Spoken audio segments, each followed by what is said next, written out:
It's crisp. I felt some of your juice squirt on my arm from your apple. Sorry about that. It's alright. I mean, you can't help. It's just so juicy. It's so.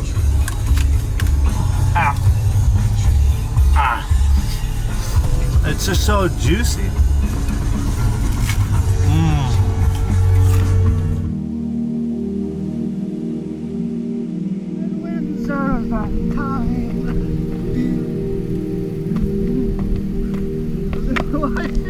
Those out here in Port Barton catch some waves, you know. The Philippines, holy shit! Google, what are the chances of getting struck by lightning? According to CDC, the odds of being struck by lightning are only around 1 in 500,000. Oh my God, there's a chance! Oh my God!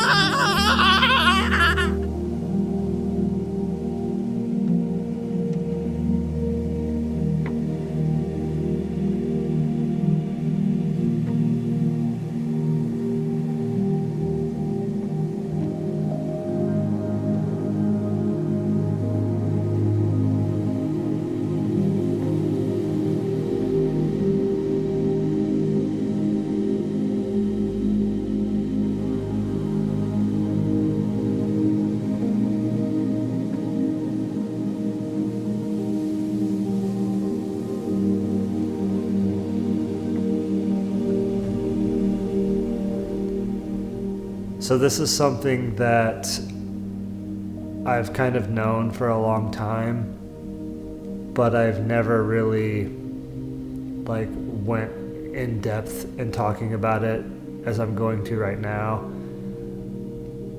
I knew for the last year that I had some sort of mold toxicity, and I had to do all the research on my own through Reddit, and found these guys that knew a lot, and I talked to them, and here and there I thought I was getting better, and this one guy, Jason, was telling me, man, I think you have Lyme disease. And I told him that I had gotten bit by a tick like a year or so before my mold symptoms, and I was just really naive. It's like, I have all these dreams and goals, and I want to make films, and I used to be so in love with life all the time. I was so fucking happy all the time. Literally, people would ask me, why are you so happy? I'd be at Walmart working, and people would be like, why are you so happy? And I would just say, because I found something that I love. I love filmmaking. And I worry that this illness will prevent me from doing that. And if that were to ever happen, I just don't really see a point.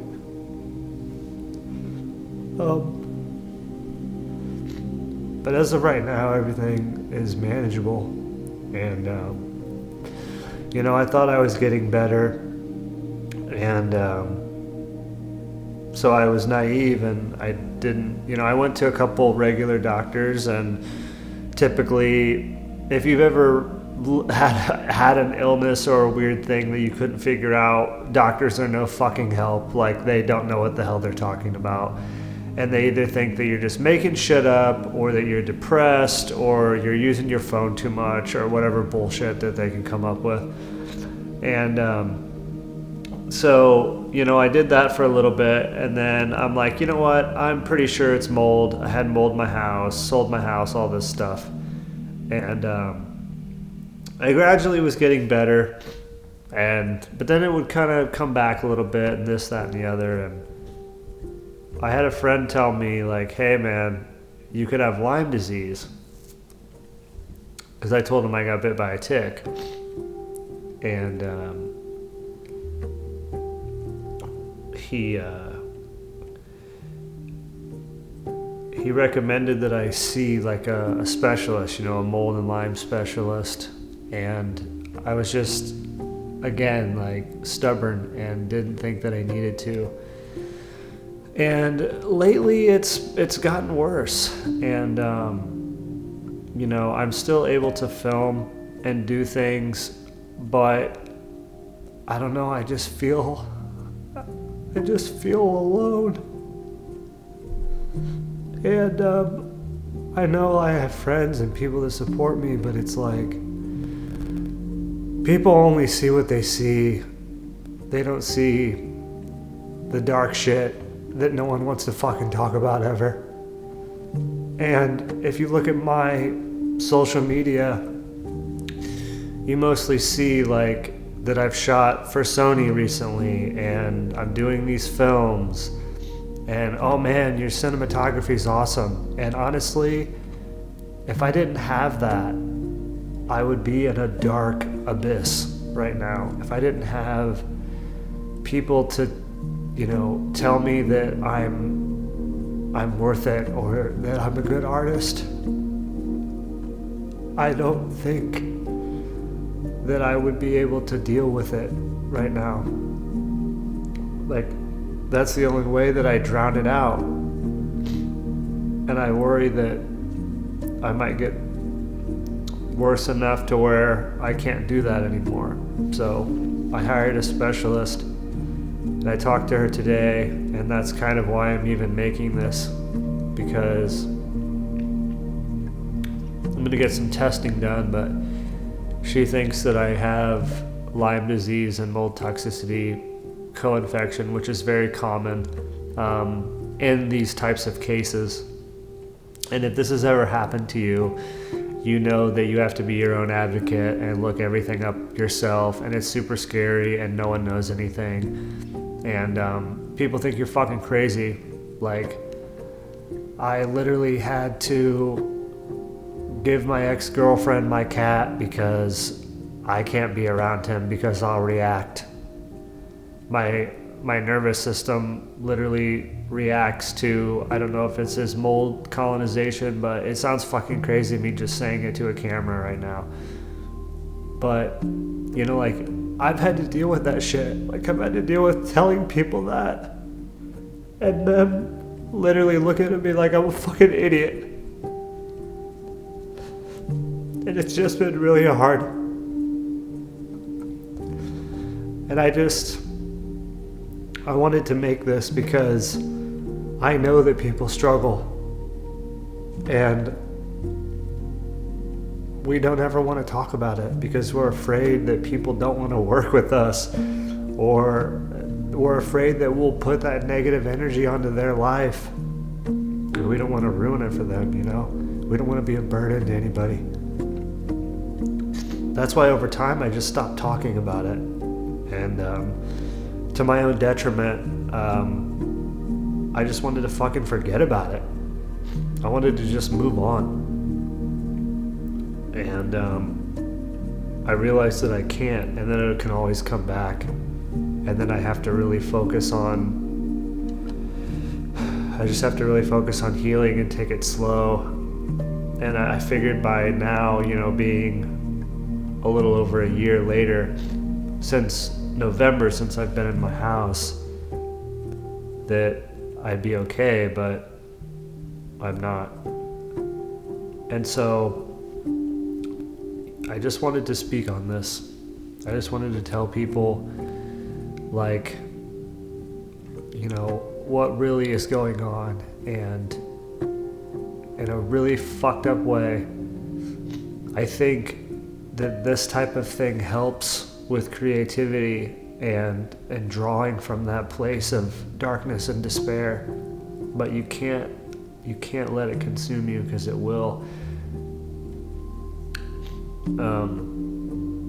But I do think that to create any type of art worth creating and being an artist, you have to have life experience. You have to know and understand life and how humans are and what we want, and how we're all very similar in our needs and wants, and how we want love and to be seen and all of these things.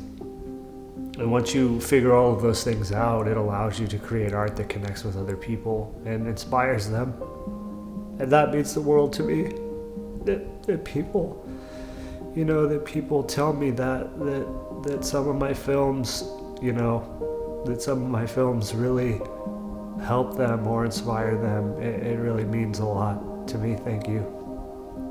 It really helps me keep going, I think. I wish I didn't, but I think that's why I need that constant affirmation, because this illness keeps pulling me down. And that affirmation that, hey man, that identity that I have as a filmmaker, that's what I fight for.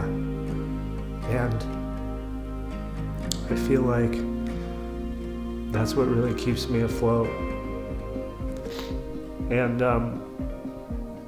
to me, with being an artist, success is never how successful you are on paper or how much money you make or what gigs you're doing. I've done some stuff for Sony. It's really awesome. I'm so grateful for that. But it's like, work on your passion projects, put your heart and soul into your work, and put the audience last, and really create something that you care about for you, not for film festivals, not to get distribution deal or whatever.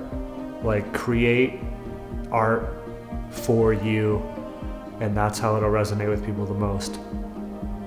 But anyway, hey, thank you for listening to this crying, sobby, snotty talk. I know some people might think this is too much, but I feel like it's important for me to do, and just to put myself out there, and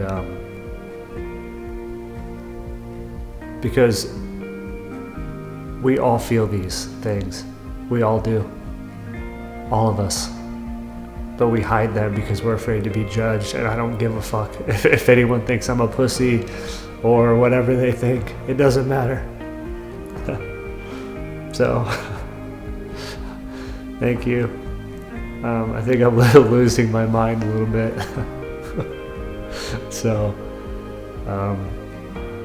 this does feel good though. It almost feels like therapy, talking to a machine that's not moving. But thank you so much for listening and caring, and I hope that you're doing well. Life is always ups and downs, and we just got to keep going. That's it. That's all we can do. So thank you again, and I'll talk to you soon. Bye-bye.